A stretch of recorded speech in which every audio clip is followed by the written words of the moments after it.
नमस्कार दोस्तों, आइए सुनते हैं आज की रोचक कहानी लौट के बुद्धू घर को आए।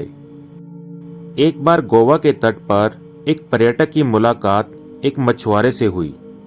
मछुआरे ने जितनी मछलियां पकड़ी थी उसे देखते हुए पर्यटक ने उससे पूछा कि उसे उन्हें पकड़ने में कितना समय लगा। तो मछुआरे ने कहा कि बहुत अधिक समय नहीं लगा। तो पर्यटक ने पूछा, लेकिन फिर तुम अधिक समय तक काम करके और अधिक मछलियां क्यों नहीं पकड़ते हो? तो मछुआरे ने कहा कि साहब, इतनी मछलियों से मेरा और मेरे परिवार का गुजारा आराम से हो जाता है, फिर मैं और अधिक काम क्यों करूं? तो पर्यटक ने पूछा कि फिर तुम अपने बाकी समय का क्या करते हो?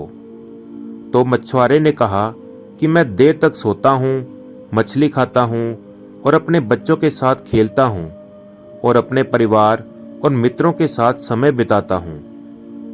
पर्यटक ने बीच में रोकते हुए कहा कि मैंने IIM से MBA किया है और मैं तुम्हारी मदद कर सकता हूं। कैसी मदद? मछुआरे ने आश्चर्य से पूछा। पर्यटक ने बड़े जोश से उत्तर दिया कि एक बेहतरीन जीवन जीने के लिए तुमको हर दिन ज़्यादा समय तक काम करना चाहिए। फिर तुम अपने द्वारा पकड़ी गई अतिरिक्त मछलियों को बेचकर अधिक धन कमा सकते हो और उस अतिरिक्त आय के साथ तुम एक बड़ी नाव खरीद सकते हो। और उसके बाद? मछुआरे ने पूछा। अतिरिक्त पैसे के साथ बड़ी नाव आएगी, तुम फिर दूसरी और तीसरी नाव भी खरीद सकते हो और इस तरह तुम्हारे पास नावों का पूरा बेड़ा हो जाएगा।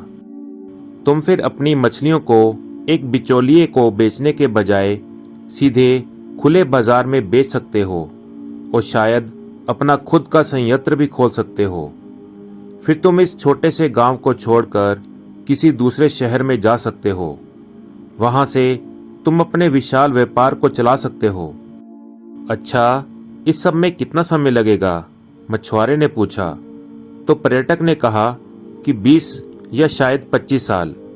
और उसके बाद? ठीक है मेरे दोस्त, अब जब यह वास्तव में दिलचस्प हो गया है तो मैं तुम्हें आगे बताता हूँ। पर्यटक ने कहा कि जब तुम्हारा व्यापार वास्तव में बड़ा हो जाएगा तो तुम तुम्हारा हिस्सा बेचना शुरू कर सकते हो और लाखों रुपए कमा सकते हो। लाखों? सचमुच? और उसके बाद? मछुआरे ने पूछा। उसके बाद तुम सारे काम से रिटायरमेंट लेकर तट के पास एक छोटे से गांव में रह सकोगे, देर तक सो सकोगे, अपने बच्चों के साथ खेल सकोगे, कुछ मछलियां पकड़कर अपने दोस्तों और परिवार के साथ समय बिता सकोगे। ये सुनकर मछुआरा एकदम शांत हो गया और फिर पूरे सम्मान के साथ बोला कि क्षमा करें श्रीमान, लेकिन 25 साल बाद मेरे ऊपर यह कहावत बिल्कुल सही बैठेगी कि लौट के बुद्धू घर को आए, क्योंकि अभी भी मैं ठीक यही कर रहा हूं, तो मुझे इसमें 25 साल बर्बाद करने की क्या जरूरत है? मछुआरे ने पूछा। अब पर्यटक खामोश हो गया।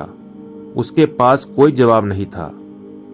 हम सादा जीवन जीकर आसानी से खुश रह सकते हैं, फिर हम क्यों जीवन को जटिल बना रहे हैं? वर्तमान में जिए जो हमेशा हमारे साथ है और हमेशा रहेगा। उस मौलिक स्तोत्र के साथ जिए जो साथ ही आया था और जो हमारे साथ मौजूद है। संतोष से मन स्थिर होता है। संतोष ही आंतरिक शांति का मूल आधार है। तो दोस्तों, कैसी लगी आपको ये कहानी? प्लीज़ कमेंट करके ज़रूर बताएं और इसी प्रकार की अच्छी और सुंदर कहानियाँ सुनने के लिए चैनल को फॉलो करना और सब्सक्राइब करना ना भूलें। धन्यवाद। जय श्री कृष्णा।